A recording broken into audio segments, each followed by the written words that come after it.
Have you ever dreamed of terrorizing your opponents while screaming Suka Bliet from the back of a horse? Do you recognize spring-old supremacy? Maybe you're just a bit tired of spamming French knights in an attempt to climb the ladder in AOE 4 and you want to try something new. If you said yes to any of those questions, this is the video for you. Now, I'm not going to pretend I came up with this myself, my brain is far too small for that. Instead, I just copied somebody way better than me, which incidentally is the key to a lot of people's success.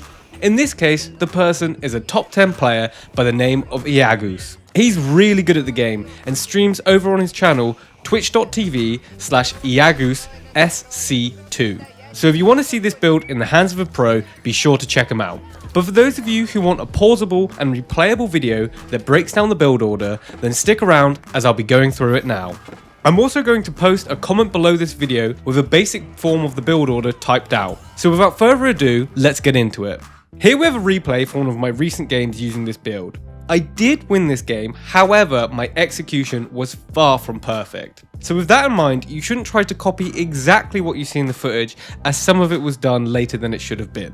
Instead, you should just use it as a rough visual guide.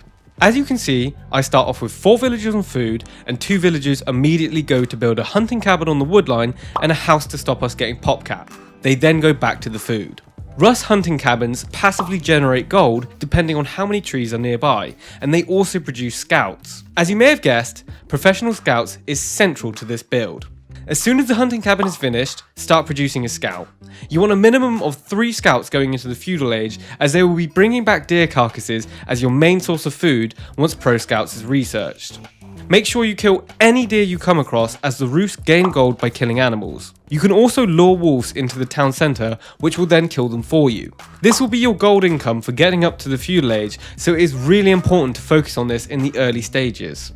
All new villagers are to be sent to food, including the villagers who are on construction duty until you have 10 villagers on food. The 11th villager will go straight to the woodline and construct a lumber camp.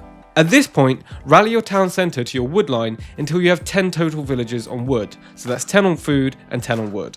As soon as you can afford it, send 5 villagers from food to build the Golden Gate, which will advance you to the feudal age. The Golden Gate allows you to trade goods at a profit, which will be used to gain gold by selling excess food, so that you can afford pro scouts and the Castle Age landmark. Once you're in the feudal age, immediately begin researching professional scouts. The 18th villager, plus 1 extra from wood, should be sent to build a wooden fortress near your lumber camp. This protects your woodline from raids and also increases the amount of wood gathered by 20%. If you have narrow choke points near your base, you can build palisades using 1 or 2 villagers from your woodline. The Rus have double strength wooden walls, which can help a lot with early raids. Around the 5-minute mark, once the 2 villagers building the wooden fortress are finished, they should start building 2 more hunting cabins around your nearest forest. Remember to space them out so the zones around them do not contain another hunting cabin, otherwise the gold income will be 0. Once they have finished building the hunting cabins, send them back to chopping wood. In the game shown on screen, I didn't end up doing this until a few minutes later, which was a mistake on my part. Once you have 10 villagers on wood, 8 on wood plus the 2 building hunting cabins who then go back to wood, switch your town centre rally point back to your food. The next 10 vills should be put on food, which will end up with 20 on food and 10 on wood. The whole time this is going on, you should be sending your scouts back and forth to collect deer carcasses and then dropping them off beside your TC. Once you reach the 1200 plus food mark, you should be looking to sell any excess food or a couple hundred wood using your Golden Gate until you have the 600 gold necessary for the Castle Age. At around the 7:30 to 8-minute mark, you should be able to afford Castle Age. Take 8 villagers off of food and build the Abbey of the Trinity. The Abbey of the Trinity acts as a monastery, which allows you to produce mounted warrior monks. You should produce 1 or 2 of these as soon as possible. Due to the speed of your Castle Age, you should be able to capture most or all of the relics because your monks are mounted and you will likely be the first person to age 3.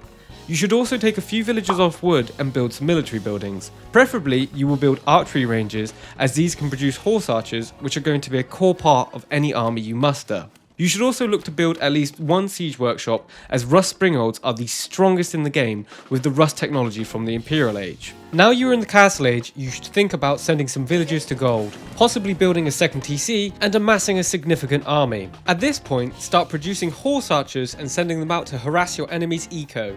5 horse archers will one-shot a villager. Use their high mobility to your advantage by kiting enemies. You should be taking into account what your enemy army is composed of before deciding what you should transition into. However, as a rule of thumb, a good late game army composition for the Rus will include Streltsy, Horse Archers and Bombards. Whatever your late game plans are, this building will get you there quickly and set you up nicely. The biggest obstacles you will face will come in the form of early aggression, or people looking to disrupt your scouts. Be wary of civs like the French and the English who will be able to capitalise on your lack of early game combat capability. However, if your woodline is close and you're able to get deer carcasses back to your base, then between your TC and your wooden fortress, your villagers should be relatively safe from raids. Hopefully this video was of use to you, and if that's the case, please consider liking and subscribing. I've been All Fun in James Zero, and thank you so much for watching.